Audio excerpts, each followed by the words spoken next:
Today, Russian mercenaries are on our northern border. Burkina Faso has now entered into an arrangement to go along with Mali in employing the Wagner forces there.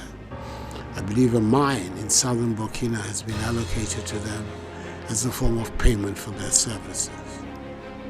And to have them operating on our northern border is particularly distressing for us in Ghana. Welcome to Wake Up Blaq. Educate and enlighten. Greatly value partners for democracy and security in West Africa, and we greatly appreciate the peacekeeping contributions that Ghana makes, but also just more broadly your own leadership for peace, for security, for democracy. Many challenges, but we're grateful to actually be facing them together, and really pleased to have you here this week for the summit. So thank you, Mr. President. Appreciate the time. So, Mr. Secretary, thank you very much. We'll just thank the American government for the invitation to participate in this summit. I think it's a summit that's been long overdue. I believe it's the second. The last time was over 10 years ago. Yeah, perhaps we should be doing it more. But it's good that it has happened. It gives us an opportunity to talk about many common threats and challenges that we have, which you've identified, and particularly for us, to be able to put into relief where we are. Yesterday I was part of an extremely useful meeting with the people from the Congress to come and talk about security matters. I believe that, Madam, you were there, you were part of the meeting. And its significance for us. And I think that beyond everything, that is a matter that I want to urge upon you. Today, Russian mercenaries are on our northern border.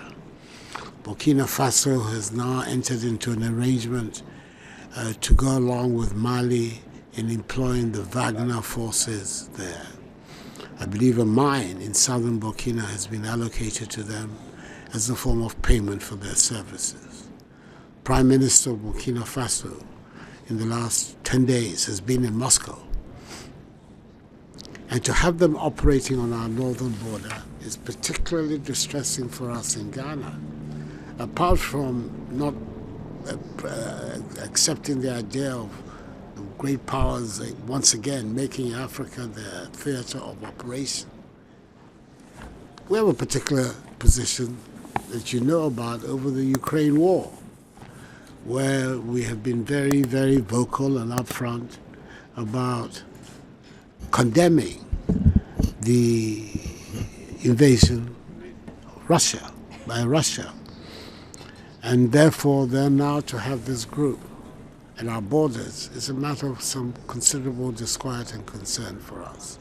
And we really like to have a privileged opportunity to talk about its implications and what we believe ought to be the case. This is what took place with the discussion in the Congress yesterday, which I found very fruitful. And I would like that the themes of that discussion should be the themes that we should continue to address. To what extent we can have you as a partner in confronting these threats. It is very important that ECOWAS and the West African area remains a democratic space. There's a reason for the actions we took over the coup d'etats in Burkina Faso, in Mali, and in Guinea.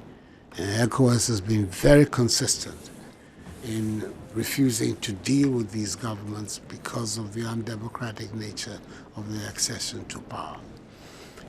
The commitment to democratic values and institutions is a high priority for our states. We in Ghana have been through all kinds of arrangements, governance arrangements in the past, one-party state, all kinds of experiments have taken place. And our people are now very clear in their mind. They want to go down the avenue of democratic engagement. And that is why the last 30 years of the Fourth Republic have been the most stable in our country's history. We want to do everything to preserve that.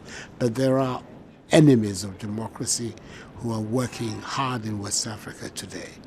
And therefore, it's important that we bring that matter to your notice and see to what extent we can engage you as a reliable partner in the pushback of those forces. There are other areas, of course, of great significance too, the cooperation for economic growth and for the development and for the making of prosperity for our people, which is to some extent part and parcel of the same fight. Because if the young people have things to do, they're not going to be recruits for terrorist forces. So all of that is part and parcel.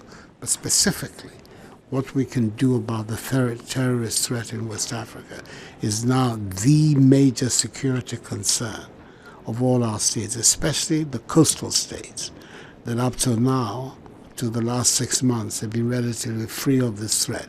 But now on all our common borders of Benin, Togo, Ghana, Cote d'Ivoire, are these forces that are operating there. And we have to find a way to be able to respond, and respond effectively to protect our populations.